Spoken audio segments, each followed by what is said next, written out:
welcome to another episode of Iconic Freedom, the Formula. We are setting the standard for accountability and responsibility, the ownership of your choices and the consequences for those choices. Let each care for self, and all will be cared for. I'm afraid that people will see that he is too weak and unstable to lead America.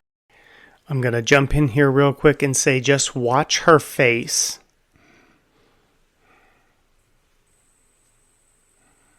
Yeah, it's well, I think the turning point is we saw Kamala last night, and she proved that Biden's not the only one capable of the bed. So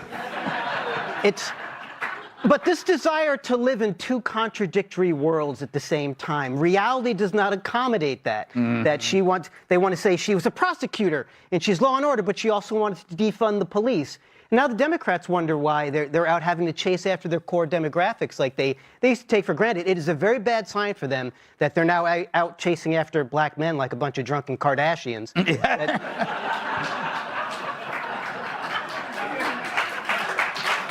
Yeah. I wanted to play that clip and then play it without any sound so that you could see the anger of Kamala. And I actually posted something similar to this on X over the last few days, which I thought was kind of interesting. The thing that the reason why I have that piece on there with Joe from the Greg Gutfeld is because he actually says something that I wanted to talk about today. And that has to do with reality. Because he says that reality cannot accommodate these two contradictions. And what's so interesting is that I had actually written this down earlier in the week. And what I had said to myself was reality is always wanting to be. It always wants to exist. So there will always be experiences where reality is continually trying to be present, right? The contradiction is what the reality is trying to clear up. And Joe said it very, very eloquently, I thought. He's a very funny guy too. But nature wants to be correctly expressed. So it's always seeking that, right? It's always trying to move towards harmony and toward integration. Well, in order to do that, it has to clean up the schmutz that's part of whatever's going on in a given situation or a person or something. So there's always a counterforce that's trying to destroy the reality by damaged individuals, right? Feeding the destruction and the contradiction to man's nature. So you're always going to have these two dynamics that are happening, right? There is the deconstruction and the construction. Those two things will always be existing when we're talking about reality and we're talking about the existence of reality.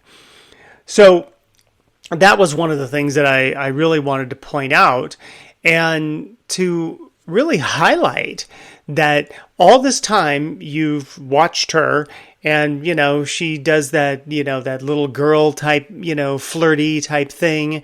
You're going to see it in a clip later on with Bret Baier in the interview she did on Fox the other day.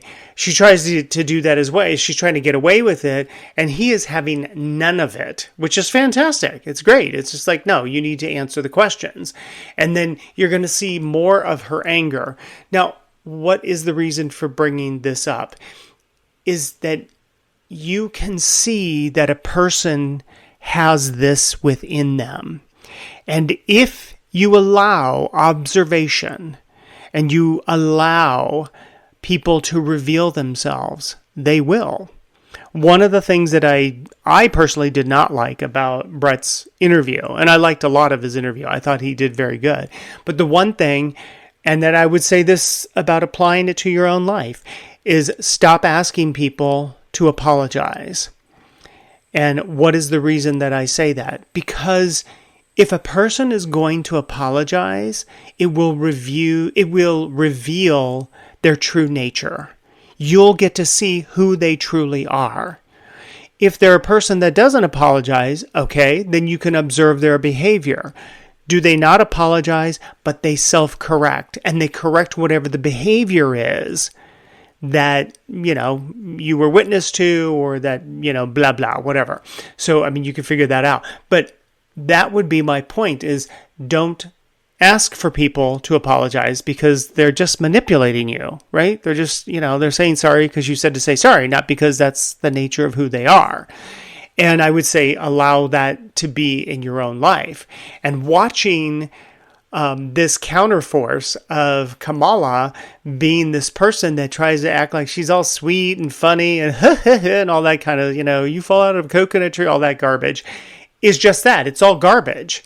Because the reality is this angry woman, that's who she is. That he has talked about turning the American military on the American people. He has talked about going after people who are engaged in peaceful protest. He has talked about locking people up because they disagree with him. This is a democracy. And in a democracy, the President of the United States, in the United States of America, should be willing to be able to handle criticism without saying he'd lock people up for doing it. And this is what is at stake, which is why you have someone like the former chairman of the should never again stand behind the seal of the President of the United States. Never again. Never again. Never again.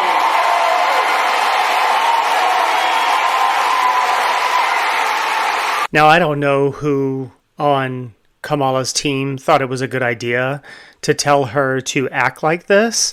My guess is that this is the Saul Alinsky rules for radicals, Cloward Piven, all that tomfoolery from Obama. Because this is who Obama is, right? And she's trying to do her female version of Obama. So when Obama's not doing his own female version of himself, presumably in private. So my thing is that, again, you're looking at this anger that is coming through. It's like, and this is, if you're a person that does not do this, you cannot, you cannot generate this in yourself. You would not be able to come up with this because it doesn't exist in you. So there would be no point to it. I mean, you'd be saying whatever it is you want to say, and then, you'd move on. But the fact that things irritate her, annoy her, anger her to the point where she will drive into that, or she'll even fake it, that tells you a lot about the nature of who this individual is. Now, I don't know who you're going to vote for, and I don't really care, but I am saying that if you are walking through your life and you're seeing people, you're seeing the Kamalas of your life that do this kind of behavior, that you bump into them, or, I always tell people, if you want to see something really funny, go to Whole Foods and bump into the people there, and you'll watch them lose their shit, because, there are these people that are fragile, that they're on the edge, and that is not dissimilar to who she is. She can hold it together for so long, but the more insecure she is, the more this anger will surface, and especially if you get a chance and you watch the entire interview, you will see that rise up in her, because she's not getting to manipulate like she wants to. And the more a person gets shut down from manipulating, the angrier they get. And they will try their best to be able to quell it and squash it and try to manage it until they get to a point where they no longer can. Now, if she is faking some of this, and she's trying to act like, I'm trying to be all tough, well, then what does that reveal about you? That reveals that you're an empty vessel, that you have no ability to speak to these subjects in a way that has passion that people want to hear. You just become shrill, right? I mean, that's really what that turns out to be. How many illegal immigrants would you estimate your administration has released into the country over the last 3.5 years? Well, I'm glad you raised the issue of immigration because I agree with you. It is a topic of discussion that people want to rightly have. And you know what I'm going to talk about. Yeah, but right now, just a number. Do you think it's 1 million, 3 million? Brett, let's just get to the point. Okay, the point is that we have a broken immigration system that needs to be repaired. So your Homeland Security Secretary said that 85% of apprehensions. I'm not finished. We have it's a an rough immigration estimate of 6 million people have been released into the country. And let me just finish. Frankly, I'll get to the point. Exhausted of Brett. More than 70% of people tell the country is on the wrong track. They say the country is on the wrong track. If it's on the wrong track, that track follows 3.5 years of you being vice president and President Biden being president. That is what they're saying, 79% of them. Why are they saying that? If you're turning the page, you've been in office for 3.5 years. And Donald Trump has been running for office. But you've been the person holding the office. Come on. Madam Vice President. You and I both know what I'm talking about. You and I both know what I'm talking about. I actually don't. What are you talking about? What I'm talking about is that over the last decade, people have become. But listen, over the last decade, it is clear to me, and certainly the Republicans who are on stage with me. You know, until Kamala Harris cannot say a sentence. It's almost she's almost worse than him. She talks in like gypsy curses. When they ask her something, she'll be like, "My grandma said that a hive of bees is still bees if you bury it," and you're like, "What the fuck is this bitch saying?" Gypsy curses. That's how she speaks. The woman has no idea what's going on. A couple of things to point out about the exchange that she had with Bret Baier. One of them is that you will notice as you watch that entire interview, she is incapable of taking responsibility and being accountable for anything that has gone on while she has been in the position of the VP and while she has been in the position of the nominee. And there's a point at which Brett will ask her about the fact that, when did you know, or something to the effect of, when did it become evident about Joe Biden's declining health? And she dances around it, and she doesn't want, she doesn't want to own that she lied. Folks, she lied to America. The media lied to America. And you're going to see a clip in just a moment from Tucker Carlson when he did an interview recently with Steve Halperin, and how, what I would say, I think these people are sociopaths, that they have no compass whatsoever for integrity. But she lied, and she doesn't want to take responsibility. And what's really funny is she says, her retort is, Joe Biden is not on the ballot. And the perfect response from Brett would have been, right, he's not. And the reason that he's not and you are is because of the decline in his health. Did you want to change your answer? And then see what she does with it. So you can see those things happening and then you can see her getting irritated again with Bret Baier, which I always think is kind of funny. The Joe Rogan thing, I just happened upon that, and I just thought the whole thing about her doing that she speaks in gypsy curses, I don't know, it just seemed funny to me. Here's the clip with Steve and Tucker. So I'm very frustrated with our business and with kind of our political media culture that for 7 years there could be this cover up of all the major. How many years have you been in this business? Since 1987. Long time. We're moving toward 40. Yeah, okay. Yeah. So just for people, I think this is the worst scandal in journalism, American journalism history, because anyone knew what was happening. The public knew what was happening. And yet the cover-up continued. And when the cover-up was exploded... The cover-up of Biden's condition. A decline of cutie. He spoke to a dead congresswoman.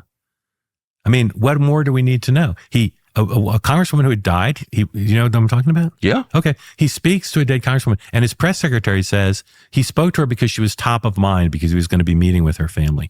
That's not forgetting somebody's name.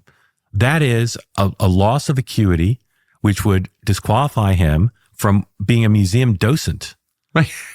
Much less having access to the nuclear codes. So now, in looking at a person's behavior, this is pretty serious stuff, because in our humanity, we can see within other people that we hang out with, people are, making their best effort to live their life, to do the best that they can, and, try to develop accountability and responsibility in their world, trying to not do harm to others.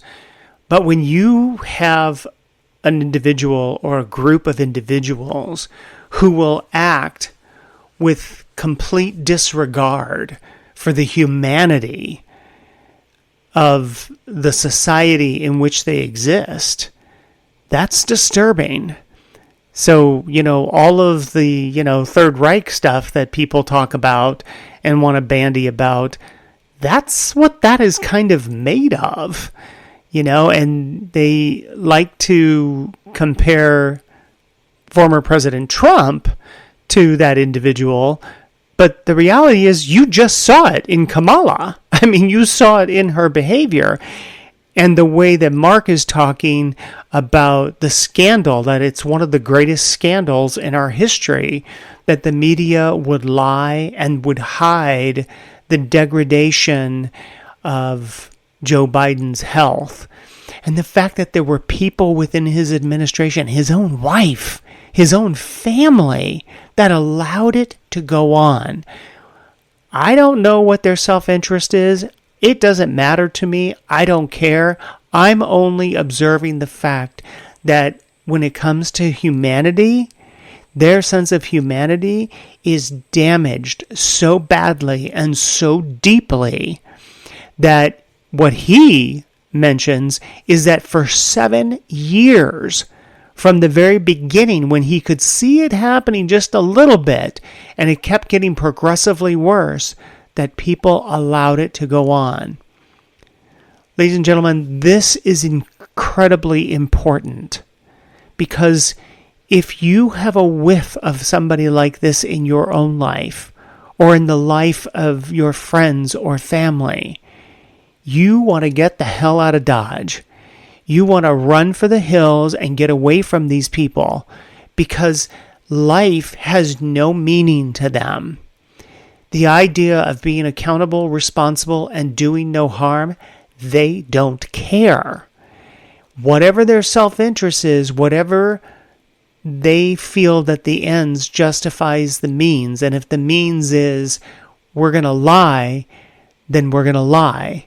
And that's why, if you recall from the debate that happened on June 27th, that people were shocked. Oh my gosh, clutch your pearls, everybody's getting the vapors. But it's because they lied. And then they tried to cover up the lie with another lie. And what was the other lie? That they didn't know. And they did know. They all knew. And you know what? Kamala knew. And if she was willing to lie to that extent so that she could get in position to take over this role, folks, that's pretty damning, and it's very damaging. And a person like that is very dangerous, extremely dangerous. Now, this last piece, I want to follow up with what I talked about last week. Because, last week I had conversation about, if I only had a heart, and we talked about all the feelings and emotions and all that shenanigans. So what I wanted to do was, I saw this particular interview with Patrick Bet-David and President Trump. And I'm going to play the clip, and then I'm going to talk a little bit about it before we wrap it up. A lot of the folks I talked, I'm like, man, does this guy have feelings? Is he like that cold all the time? Is he that competitive that it's always never show hurt, never show emotion? Is it like that even at this phase? Like, can I get an ounce of feeling from the guy that I can sit there and say, man, I want to humanize this guy. This guy's like me. Why am I expecting this guy to walk on water? I don't know. I think there's an opportunity for the American people to go through that with you, to experience that. And by the way, if you say, and there's nothing wrong with it, right? I don't personally think that the American people want to see, especially at this point. Our country is doing badly. I don't personally think they want to see a president that cries. I mean, I'm not saying cry. I'm not at all talking about crying. This is not at all about crying. This isn't one of those moments like, hey, the goal is to get him cry. It's not that. It's to see a side where somebody says, you know what? I'm going to vote for this guy. Yeah. I'm going to support this guy. Yeah.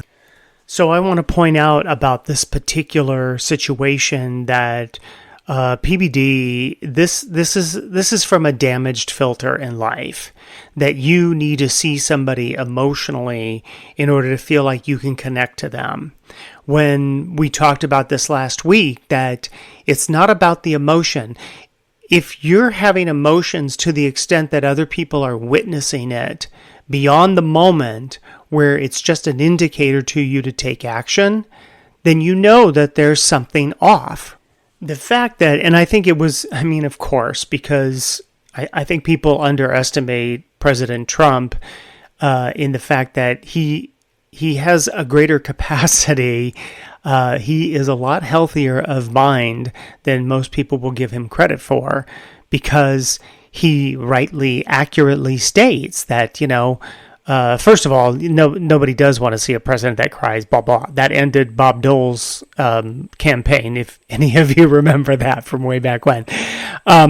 If he were to have a moment where he was, very touched by something, that's a different thing, because it's momentary and then it goes away and then it's off. It's not, somebody falling to their knees and crying and uncontrollably being able to manage themselves. Your emotions are an indicator to you of being able to manage something, right? That's what that is all about. It is not about, if the only way you're able to connect to another person is to see their emotion, then there's something going on in you. That's about you. That's not about the other person.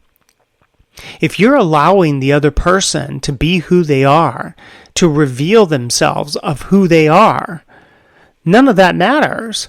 You'll just see them as they are. You'll love them as they are. But if you have a filter of the world where you think all these people are supposed to behave in a particular way, or they're supposed to have decorum, or you're not supposed to use profanity, or blah, blah, blah, that's about you. That's about you and whatever's going on inside of you, whatever your background is, whatever damage within you. And even if that statement just now about damage within you bothers you, that's something for you to look at, because then you're not taking ownership of accountability and responsibility.